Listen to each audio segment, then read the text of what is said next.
Good evening. It is the 30th of January 2024. Welcome to the main news on Camnet TV with me, Sylvia Zulu.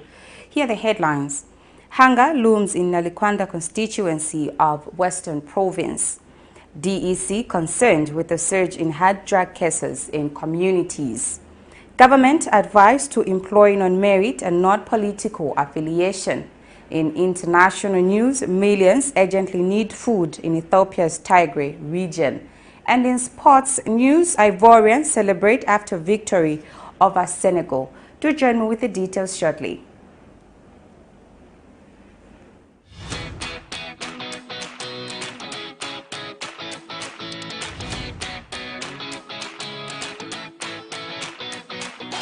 It's a January back-to-school promotion bonanza at Darren Bay.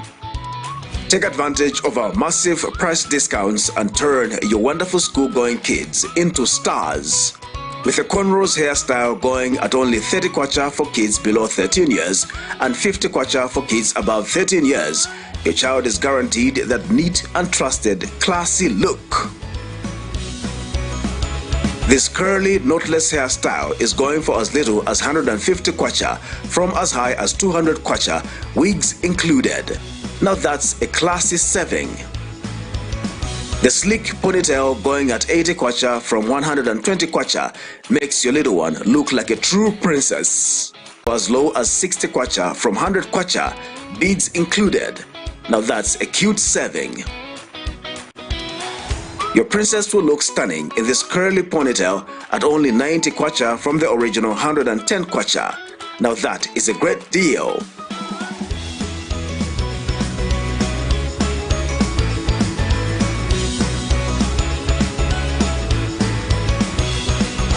You will find us along Mosi Road, 4th Close, on the left after Kalikiliki Police Post in Ibex Hill, Lusaka. We are open from 0720 to 17 hours, 7 days a week. Call us for appointment bookings on 0772 870588 or WhatsApp on 0972 049213. Darren B, a touch of class.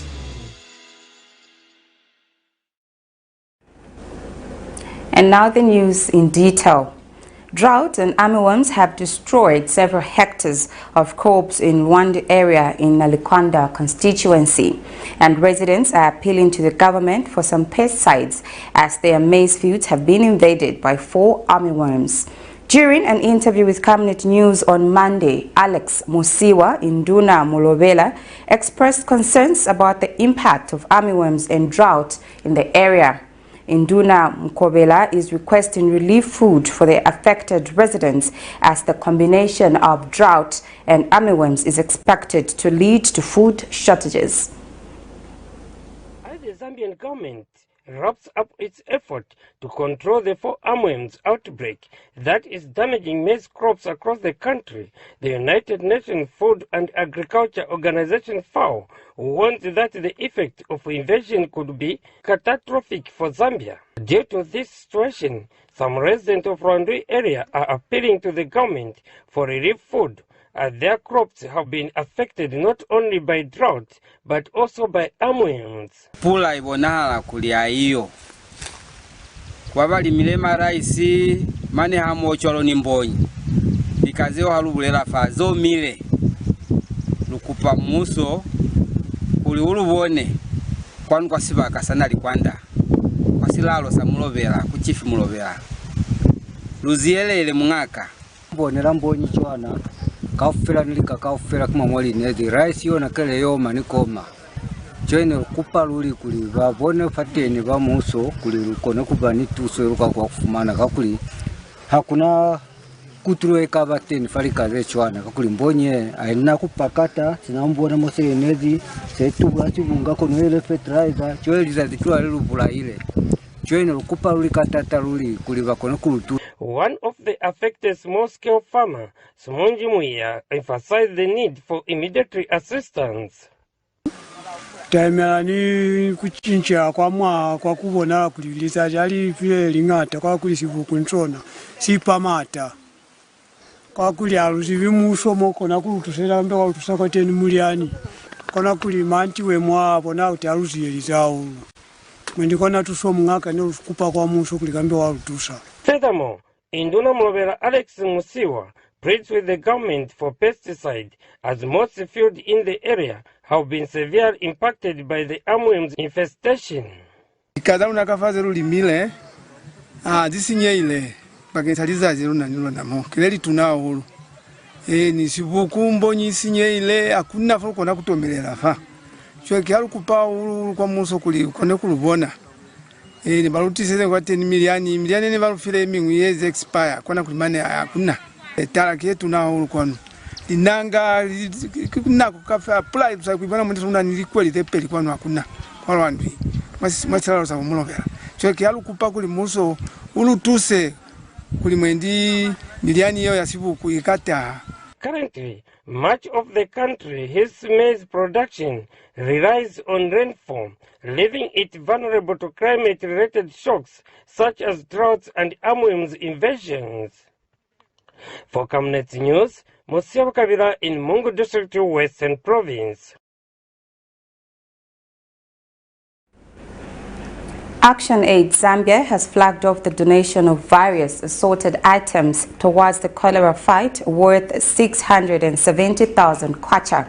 Speaking at the flagging off ceremony in Lusaka Tuesday morning, ActionAid Interim Country Director Jovina Nawanzake says the organization is concerned with the cholera outbreak, which has claimed many lives with many in admission. Ms. Nawanzake says the donated items will be dispersed in 5 districts of its operations. Some of the donated items include chlorine bottles, hand sanitizers, bins, latex surgical gloves, rice bags, washing powder, gumboots, and among others. ActionAid Zambia has expressed concern over the cholera outbreak in the country, which has claimed more than 500 lives. Organization Interim Country Director Jovina Nawanzake says it is for this reason that the organization has decided to donate 670,000 kwacha in various assorted items towards the fight against cholera. Speaking when she flagged off the donation in Lusaka Tuesday morning, Ms. Nawanzake says the items will be donated in 5 districts of its operations. We have also printed information packs to enhance the cholera campaign. These information packs are in English and some local Zambian languages. Value of the items we are donating, it is 670,000 kwacha. ActionAid has since commenced the distribution of the donated items, commencing with Lusaka's Kanyama First Level Hospital. In receiving the donations, Hospital Medical Superintendent Wilson Imbewe has disclosed that the hospital has noted a sharp decrease in cholera admissions. It's not waiting for tomorrow. We are taking action today. We are here to provide some of items which we thought they are very important to support the government efforts and other development actors' efforts in combating the pandemic. We had the cholera center. Well, initially we used to have about 150 on average number of patients coming in every day as new cases, but yesterday we only had 32, which I think is a market reduction, and we're hoping that we continue on that trajectory. We wouldn't have managed this corona, but we depended entirely on you partners to come to our aid. So even the donations that you've given us today, that is in terms of food supply as well as medical supply, we can assure you as a facility that we are going to use this donation very well. For Camnet TV News, AFFILIATIONS Kaptula, Lusaka. The United Nations International Children's Emergency Fund, UNICEF, says there is urgent need to address the teacher-pupil ratio, especially in rural communities, while commending positive strides made by the Zambian government by recruiting 37,000 teachers. UNICEF country representative Penelope Campbell notes that more needs to be done to reverse this trend. Dr. Campbell says there is need to standardize schools so that they are not affected by disease outbreaks.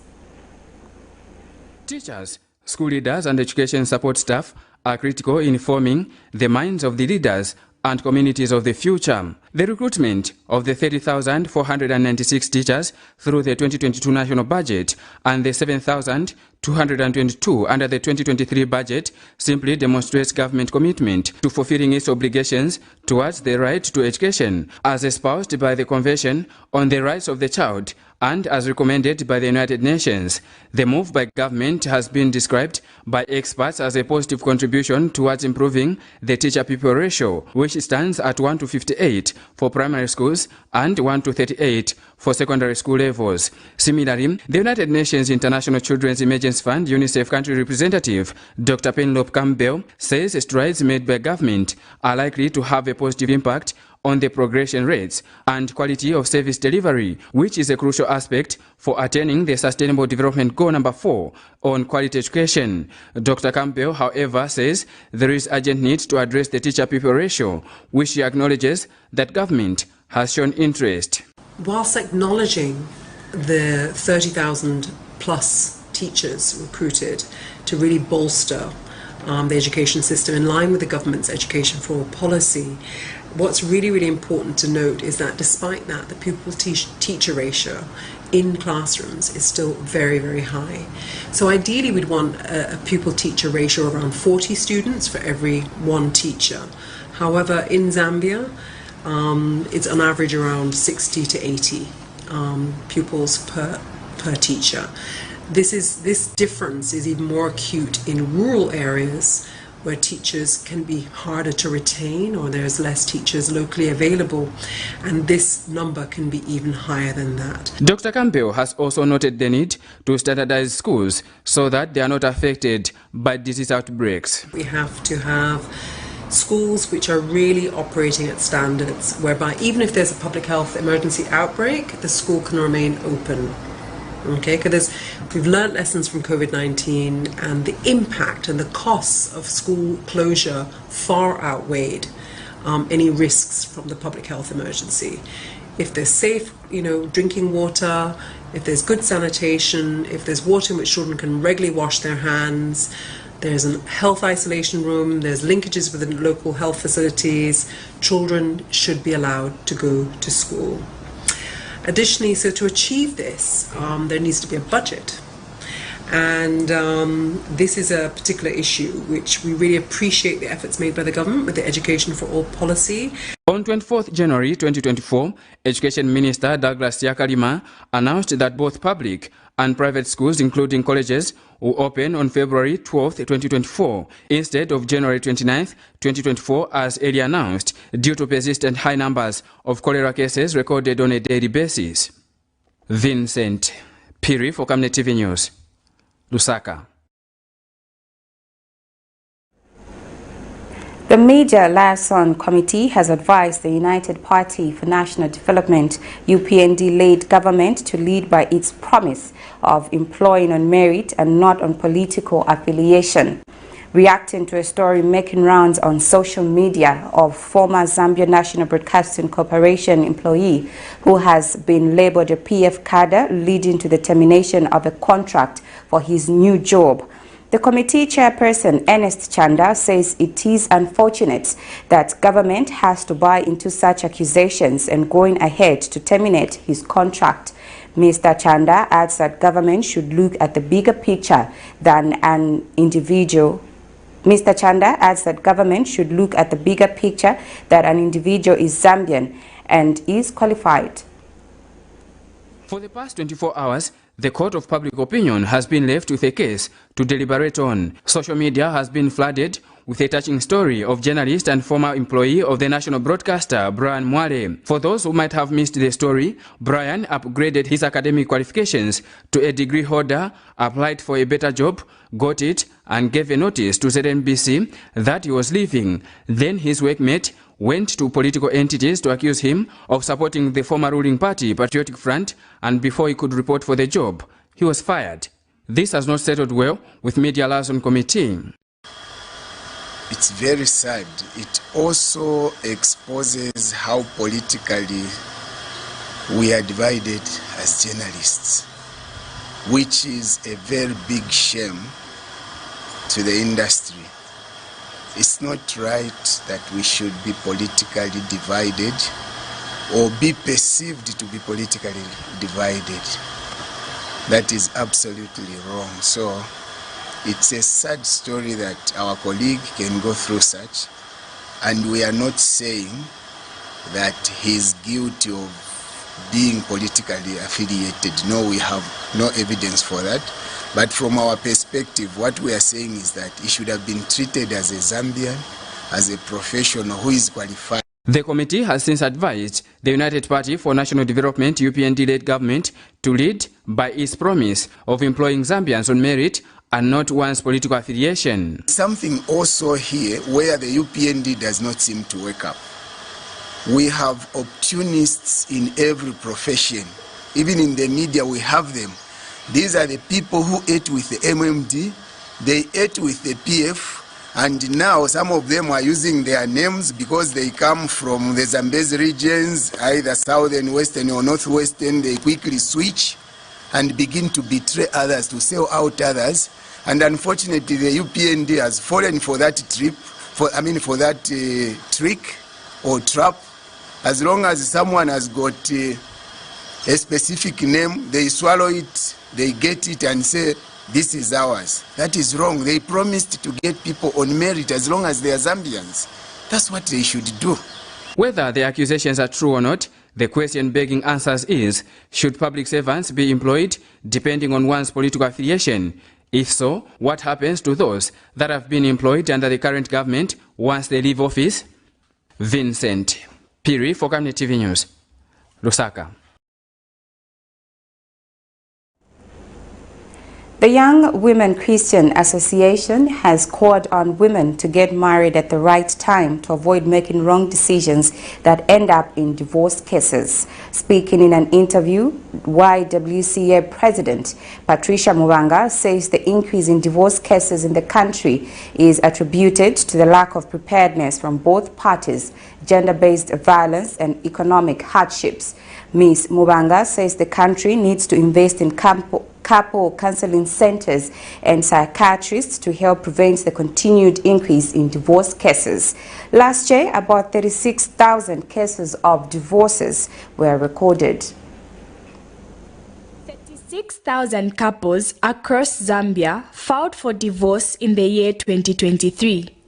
Within the period of 5 years, the divorce rate has doubled, and chances are high that the number of marriages ending in divorce might continue to increase. In 2020, about 20,000 marriages ended in divorce, of which 90% were customary or traditional marriages, and about 10% were statutory or civil marriages. A fortnight ago, Zambia Statistics Agency, ZAMSTATS, revealed that in 2022, about 31,000 plus marriages ended in divorce, and in 2023, an increase of more than 5,000 was recorded. It is for this reason Young Women Christian Association has called on women and men to get married at the right time to avoid making wrong decisions. In an interview with Camnet News, YWCA President Patricia Mubanga says the increase in divorce cases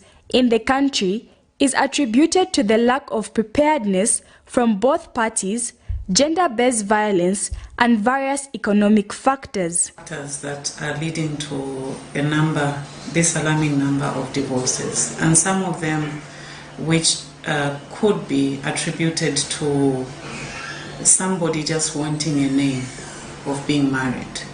They are not prepared to get into marriage, so they just want a name because they have some kind of peer pressure or being influenced by others or by friends, because friends are married, so they also want to get married for the sake of bearing that name of being called Mrs.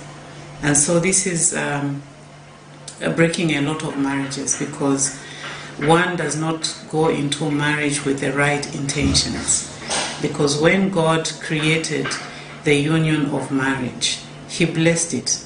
Ms. Mubanga says the country must invest in couple counseling centers and psychologists to help prevent the continued increase of divorce cases. One area we may be lacking in as a country is that we do not have quite a lot of couple counseling centers or psychologists that would counsel couples to be able to reconcile them together, so that we reduce or prevent these divorces. I think the way forward would be that through the Psychological Counseling Society, we need to see a lot of practitioners that are going to be marriage counselors that would save a lot of marriages from breaking down. Marriage is a foundation for every society, and once it crumbles, so does society.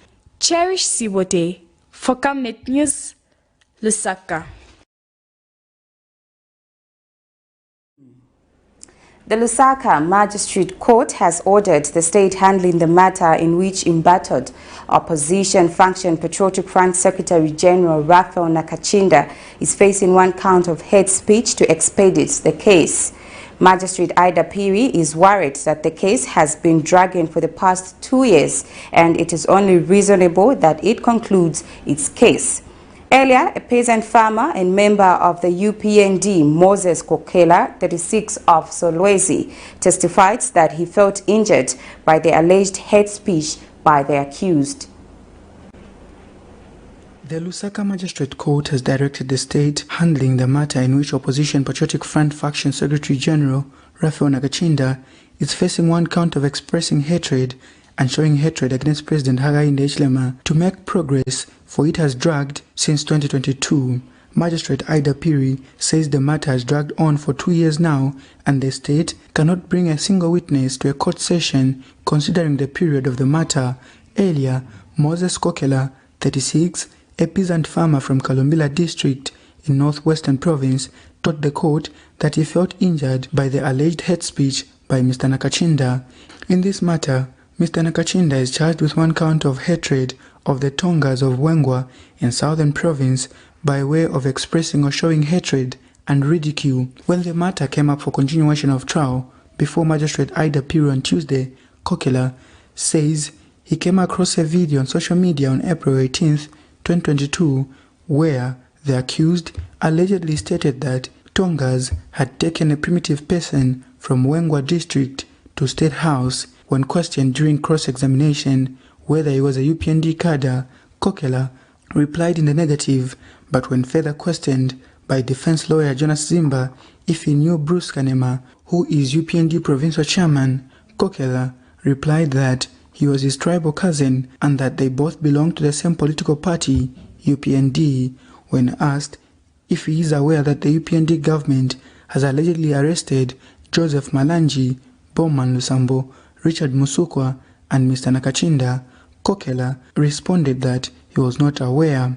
At this point, the state informed the court that Kokela was the only witness they had for the day. As such, Magistrate Piri expressed displeasure that the matter had been in court for a solid 2 years and asked the state whether to issue warrants for their witnesses. The court, however, adjourned the matter to February 1st, 2024 for continuation of trial. Nelson Zulu for Camnet News, Lusaka.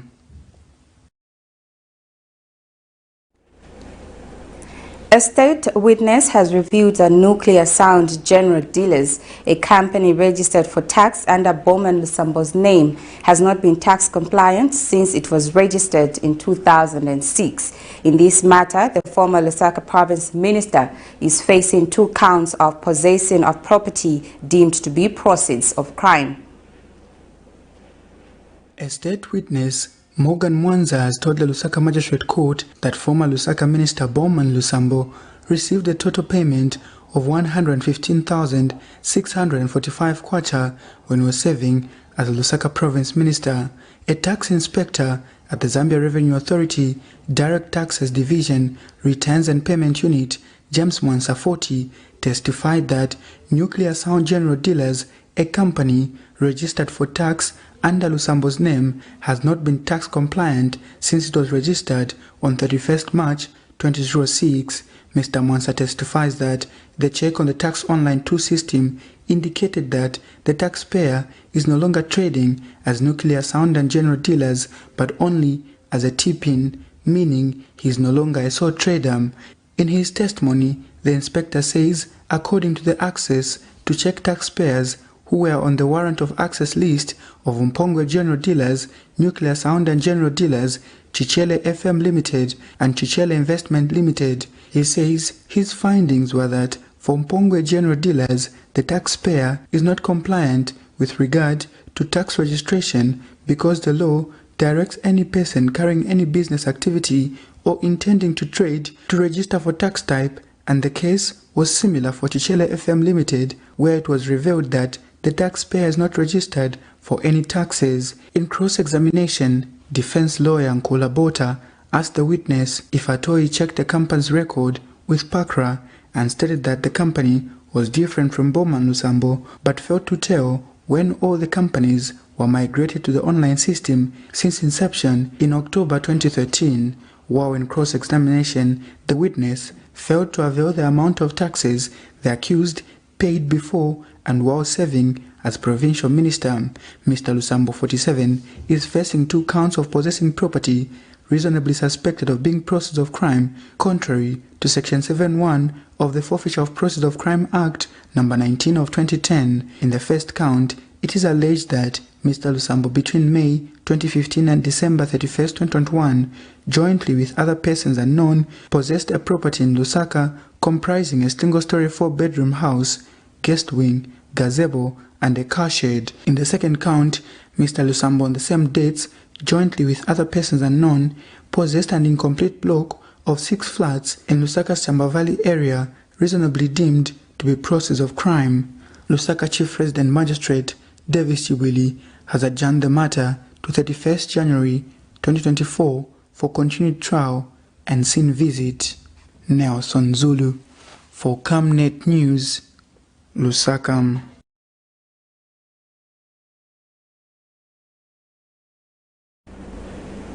The Lusaka Magistrate Court has heard that former Zambia Revenue Authority ZRA Commissioner General Kingsley Chanda was not a member of the Asset Disposal Committee that disposed of 22 ZRA unused motor vehicles between January 2017 and December 2020. Former ZRA Administration Manager Mr. Siutali Mulozi testified before Lusaka Magistrate Sylvia Munyinya in cross-examination that he disposed of the vehicles without the involvement of Mr. Chanda.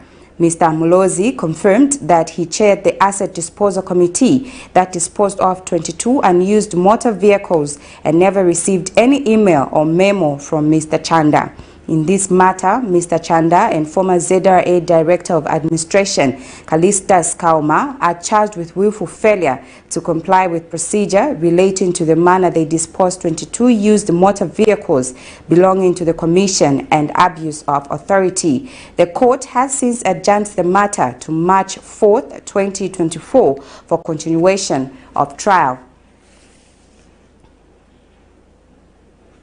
You're watching the main news on Camnet TV. We take our first break.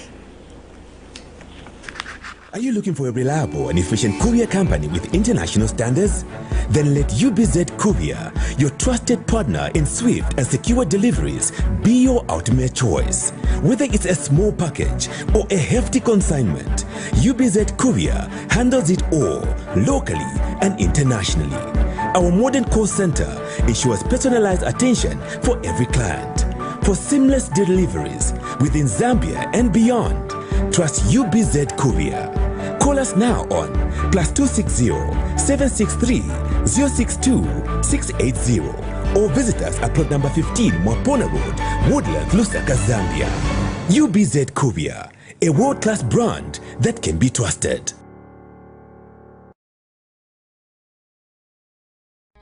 Potatoes, the unsung heroes of flavor. From crispy chips to creamy mash, potatoes are the versatile superstars of your kitchen. Grown with love by our dedicated workforce drawn from around the community of Palavana. Savenda Farm's commitment is to see to it that we have potatoes that are grown right, healthy, big and tasty. For that quick fix or big celebration or that meal that brings family together, top chefs rely on the Savenda potato to create culinary masterpieces. And for others, it's that icebreaker to a delightful conversation. So, embrace the magic of Savenda potatoes. They're not just a side dish, they're the heart and soul of your kitchen. Savenda, save nations, develop Africa.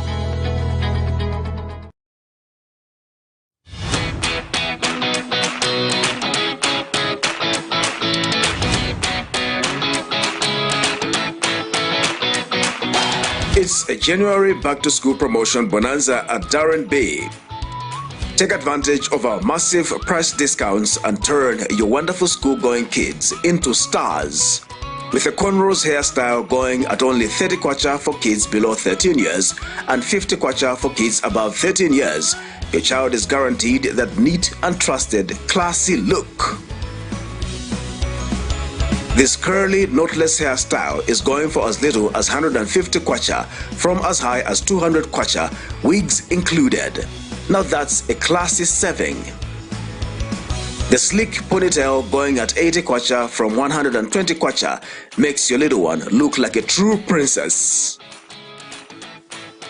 Gift your pretty one with this lovely natural twist for as low as 60 kwacha from 100 kwacha, beads included.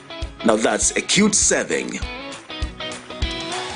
Your princess will look stunning in this curly ponytail at only 90 kwacha from the original 110 kwacha.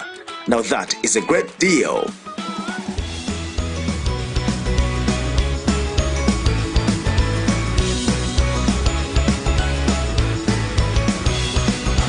You will find us along Mosi Road, 4th Close, on the left after Kalikiliki Police Post in Ibex Hill, Lusaka. We are open from 0720 to 17 hours, 7 days a week. Call us for appointment bookings on 0772 870588 or WhatsApp on 0972 049213. Darren B, a touch of class.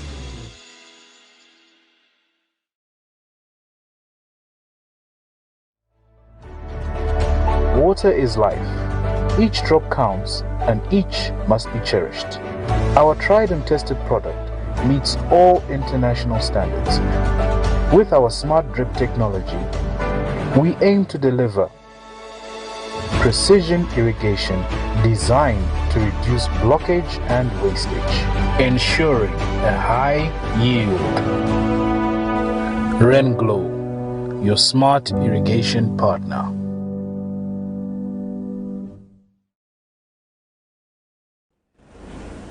Thank you so much for staying with us. We now continue with more news. Luwingu District Administration has expressed concern on the misuse of education grants by some schools in the district. District Commissioner Chomba Chileshe has charged that some school head teachers and their procurement officers are conniving with suppliers of materials to squander public resources. Mr. Chomba says it is disturbing to see public officers being involved in illegal activities when they should be custodians of the law. He was speaking during the meeting with head teachers and deputies on the utilization of school grants.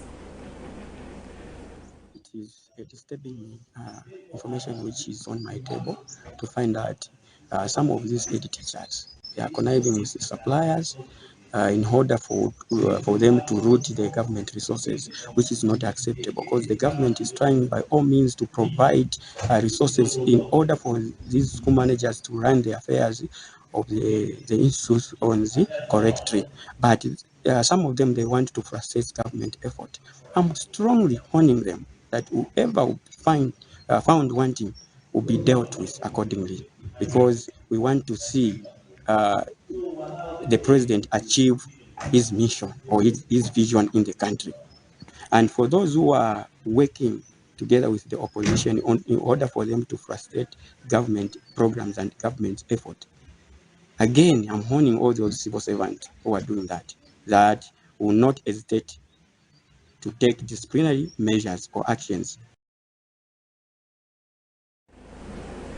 The Drug Enforcement Commission, DEC, has expressed concern over the surge in hard drug cases in communities, as highlighted by a recent special operation in the infamous Zambia compound of Mazabuka district in the southern province. DEC Public Relations Officer Mwenge Mulenga says during the operation, a female suspect was apprehended with a substantial quantity of illegal narcotics, underscoring the gravity of the situation. Mr. Mulenga adds that the suspect, Anangela Mwene, aged 33, a resident of Zambia compound, was taken into custody after a thorough search at her residence revealed 84 sachets containing suspected narcotics. He further tells Camnet TV that the seized substances were promptly forwarded to Food and Drugs Laboratory at the University Teaching Hospital, UTH, in Lusaka for analysis, where they were confirmed to be 5.1 grams of cocaine, meticulously packed in assorted ready-for-sale paper cuttings. The Drug Enforcement Commission would like to express our deep concern about the alarming increase in hard drug cases within our communities. This issue has been highlighted by recent operations in the notorious Zambia compound of Mazabuka in Southern Province. During this operation, a significant amount of illegal narcotics was seized, underlining the severity of the situation we are facing. In one notable incident, a 33-year-old resident of Zambia compound, identified as Anangela Chonaula Mwene, was apprehended with 84 sachets containing suspected narcotics. The substance were later confirmed to be 5.157 grams of cocaine, meticulously packed and ready for sale. Angela has been officially charged with trafficking in narcotic substances and is currently in police custody awaiting court proceedings. Beyond this, our concerns extend to the involvement of a juvenile from Makalunguzu village in Kazungura district, emphasizing the need to address not only the geographical areas affected but also the age of individuals involved in illicit drug activities. The juvenile in Kazungura district was picked up on charges of trafficking in 21 sachets of cocaine weighing 1.26 grams. In Wapla province, 5 individuals were apprehended with a significant seizure of 507 kilograms in Chiengi and Milengi districts. Outspoken United Party for National Development UPND member Vene Hachombwa has challenged public relation officers and councils in the country to be proactive in information dissemination. Mr. Hachombwa notes with concern that the Lusaka and Chingola Council are causing examples that are failing to provide clarity or update the nation on important pieces of information. He says the Lusaka City Council has failed to update the nation that it is up to date with payments, whilst Chingola Council has ignored a rumor accusing area member of parliament Derek Chulundika of naming a police station after himself, which is not the case. But a full council meeting sits to decide on what projects should go on. But for now, we do not know why our colleagues in the council are not proactive. Because a full council meeting was called, the chambers in Chingola, where the mayor also was named somewhere, and one of the councillors also was named. But the one who is so popular now is Derek Chulundika because he's an MP. Accusing him of using his influence to name a police station is because the PR at that council did not clarify to the public that it is not the MP to name, but it is a full council meeting. All councillors will sit with their mayor to decide the projects, the names. So for me, colleagues from the media, we need to up our game in the council. I'm just challenging my colleagues in the council workers, PRs. What is your role? You're getting paid. We now take our final set of commercials to join me with the rest of the news after the break. Water is life. Each drop counts and each must be cherished.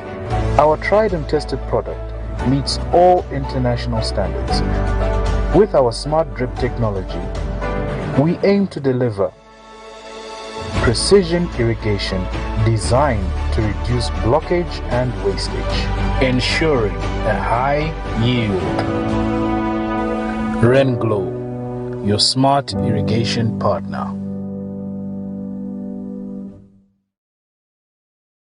Get all the latest updates in court news only on Camnet TV. We take you and make you feel part of the court sessions through our in-depth coverage of the adjudication process. Get informed on those who have been arrested, delayed and denied the police bond or bail victims, persons taking plea, court adjournments, verdicts, and those administration issues in the judiciary.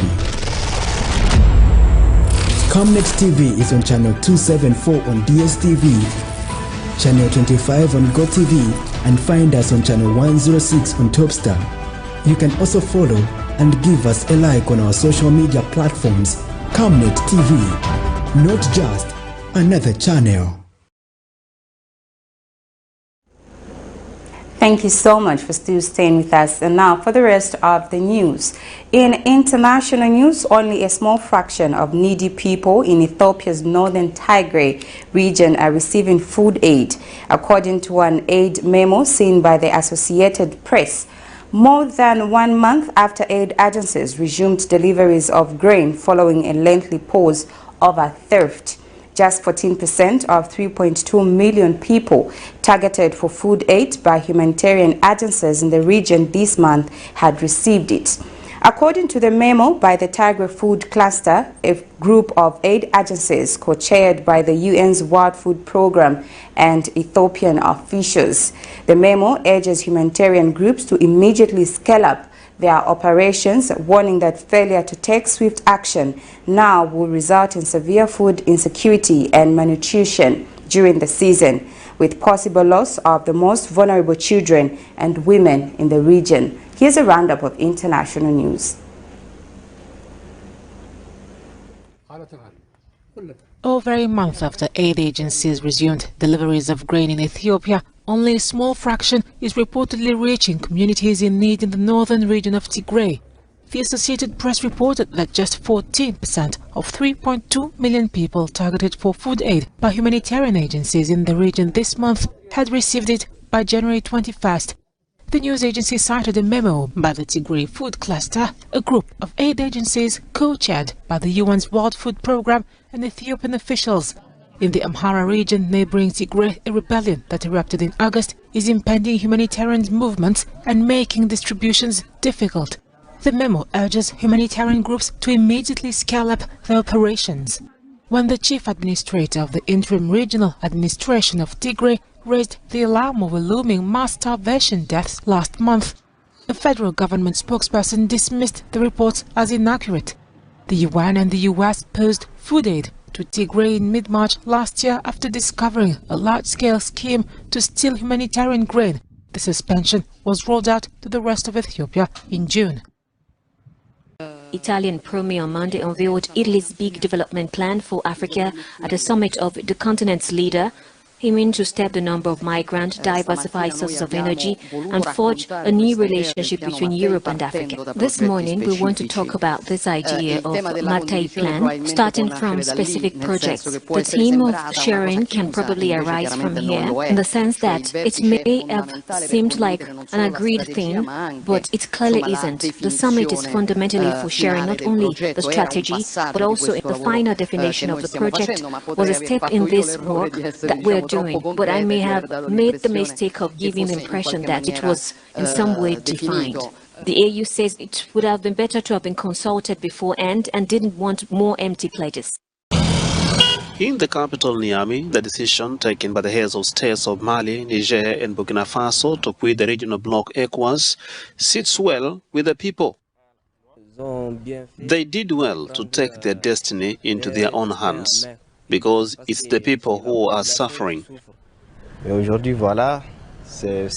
we demand stronger action, even if it means disengaging from all institutions that will hinder the country's development.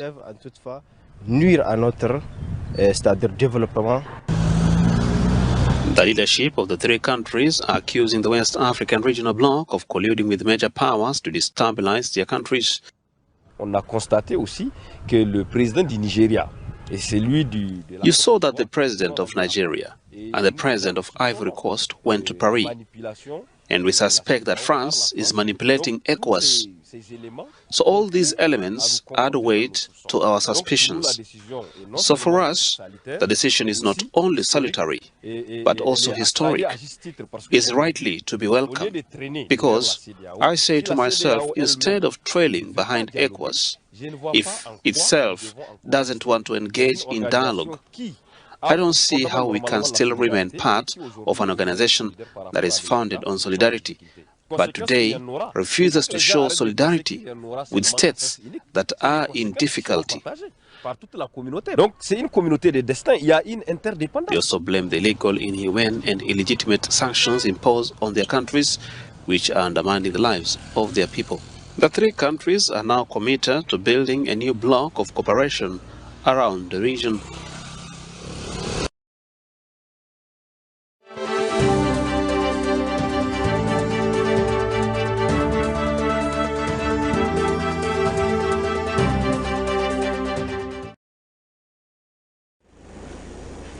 Jubilant scenes erupted across Côte d'Ivoire after the Elephants qualified for the quarterfinals at the expense of Senegal on Monday. Having miraculously qualified for the last 16, the host country, Côte d'Ivoire, eliminated Senegal, the holders of the title and great favorites for the last 16. The Senegalese opened the scoring in the 4th minute with a cross from Sadio Mane to Habib Diallo. Frank Cassie, who came on for the Saga, converted a penalty in the 86th minute to give the Ivorians hope. Emes Fassi's side appointed to the bench following Jean-Louis Gazet's Oster after the group stage booked their place in the next round by winning the penalty shootout. Victoire de la Côte d'Ivoire ce soir face au Sénégal, un match épique. Victory for Ivory Coast against Senegal, an epic match. Lots of suspense, and the Ivorians have come a long way. After being behind in the score during the match, they dug deep within themselves and managed to equalize 4 minutes before the end of the regular time, and we know the rest of the story.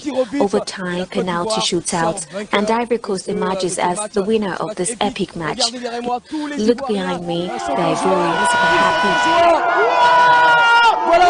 They're happy. Ils sont en joie. Tous les Ivoiriens. Voilà. Et tous les Ivoiriens. Merci, merci les gars. Merci, merci.